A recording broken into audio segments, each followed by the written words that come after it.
First of all, I have huge anxiety. I don't think my grades are good enough right now to even consider being a scientist. I've been having very bad grades, and it's a bit hard to concentrate in online learning.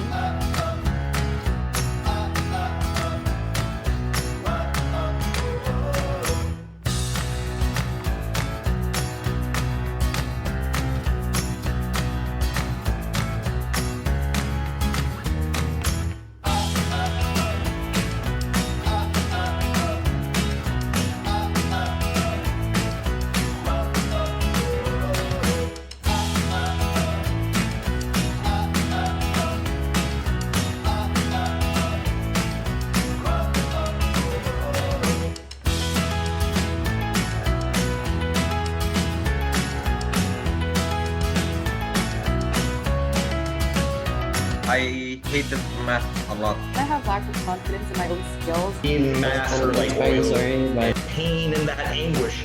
All right.